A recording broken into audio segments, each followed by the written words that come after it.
which will be about $80,000 here, $3,000 in Great Britain. And I'm going to do that someday. But 2.5 years ago, when I saw the airline stewardess coming down the aisle with this belt extender, seat belt extender, I thought, oh my God, she's coming to my seat. And everybody in this plane knows it. I could hardly fit in that seat. The seat belts would never go around me. I couldn't sit in a booth in a restaurant. I'd have to sit at a table and push the chair way away so I could fit. It was embarrassing. I'd spent maybe $50,000 in diets, pills, legal methamphetamine, pregnant mare urine, gonadotropin that was shot into my hips because this was supposed to change your metabolism and make you lose weight. Every diet from the Atkins to the protein-sparing fast and many, many others, where I nearly killed myself on diets. And as soon as I'd stop, I'd gain it all back, plus a few dozen pounds. So we had to say, why in the world did this thing that I built for about $20 make me lose all of this weight, make my hair grow back? I used to be bald on top. I had a fringe around the outside, and I have photographs of this too. When I put this together as a slideshow, you'll see me before and after. I'm in my 70s now, but I feel like I'm 30 years old. We won't even talk about my libido. But the point is that this works.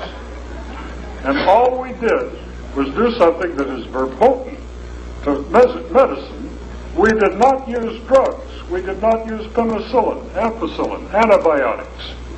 We simply put this small 50 millionths of an ampere through your blood, and that literally neutralized every single adversary in that blood that didn't belong there. It's that simple.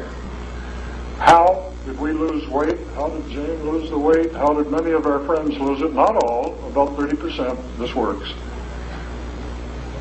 The parasites, which have been found in the intestines of the apes that were fossilized, were frozen in North Polar ice caps, etc., like dinosaurs, had learned to change one of the P in the 50 series, DNA, in our epistats, the hypothalamus, put the listin into your body, which forced you to eat. Why? So they would eat.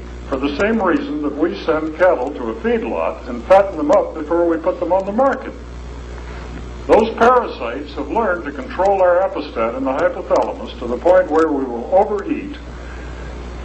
And I'm here to tell you something that you might not have realized until this moment. It is not what you eat that causes weight loss or weight gain. It is not. Any of you who have ever been on a diet know this. It is how much of what you eat that these aliens store for their own meal next time that makes the difference. And when I got those boogers out of my system, and you can prove this with any doctor who has a dark field microscope, Jane and I are two of the 17 people now who apparently have immortal blood, and I'll tell you this story, it's fascinating. When they're out of there, baby, your body goes back to your optimum weight. You were maybe 20 years old and in college or just out of high school. Did they eliminate through the bowel? It eliminates through the kidneys, the liver, the bowel, the lymph system. We'll talk about that. It's in the paper, yes. One woman who was doing this had Epstein-Barr chronic fatigue syndrome so badly that she hadn't been out of the house in maybe a year and a half. After she'd done this for 3 weeks, she was feeling so well that she decided to run down to the corner drugstore and get some makeup. On the way back, she had a tremendous urge to get to the bathroom as soon as possible. She stepped off the curb, got to the middle of the street, and a big mass of worms. Oh God, so she took off like gangbusters. We've had worms come out of people's eye sockets. You're nodding, you've seen this. Eyebrows as well. Yeah. We're literally loaded. Pardon me a second.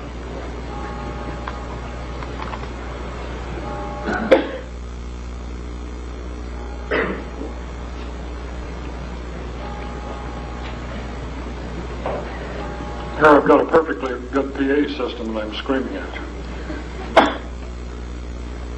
By the way, Hulda Clark is selling a device called the Synchro Zapper. Anyone in here heard about it? You hold in your palms. It simply does not work, cannot work. The way you measure the current in your blood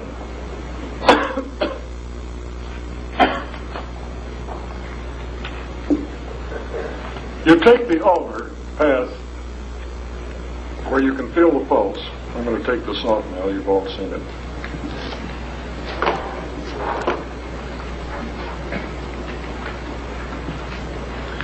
You stick a hypodermic needle into the blood itself, measure the IR drop, the resistance. I is current, R is resistance, E is voltage, I equal E over I equal ER, or E equal R. The point is that you can measure that in the blood. If you measure Hulda Clark's device, which we've done, there is no current going into the blood whatsoever. As a placebo, it is wiping out the radionic response of the parasites in the system. You need that 50 microamperes through the blood, and if you can't measure it, boys and girls, it isn't there. And you don't need a surgeon to open up your vein every 2 months and change the little device that was described in this patent. You can do it yourself. It costs less than the price of a package of chewing gum, and that covers the batteries for a 3-week supply of 9-volt cells. And the circuit is published. Yes, sir? Mr. Beck, where is the other side of that circuit, that small IR drop measure that? Is it at the end of the hand? We put the electrodes on the ulnar radial and the brachial here. Yes. That's putting the electricity. The blood is 700 times more conductive than the flesh, the fat, subcutaneous sebaceous. That path goes up to here, comes down the other side, goes through the hand. There are 2 paths for the hand because the Creator considered that important to use, and if one of them is occluded, you can still fight or flight. And you measure the IR drop about 6 inches apart in the brachial ulnar. That's where you do it. Is that described in your literature? It's fully described in the literature. Good, thank you. Anything you're likely to ask here tonight is included in this paper, which has about $50,000 worth of research in it. And God, I wish I'd had it 5 years ago before I tackled this job. I've paid for this out of my own pocket, which proves that I don't have to change the results to comply with some pharmaceutical houses or tobacco industry's protocols. This brings up a whole lot of questions. Now let's suppose you have a cure-all, which you do. How are you going to stay out of jail when you use it? How many people in this room have looked at a menu in the last month? What's this restaurant got to eat? Let's see it. Come on. That's it. I hereby pronounce you researchers. Now let me read you some little-known federal laws that most health professionals have never heard about. We're reading from the Code of Federal Regulations, Book 21, Article 807.65, Subpart D, Exemptions. We're on page 4 of your paper. You don't have to make any notes tonight. Exempt from regulation.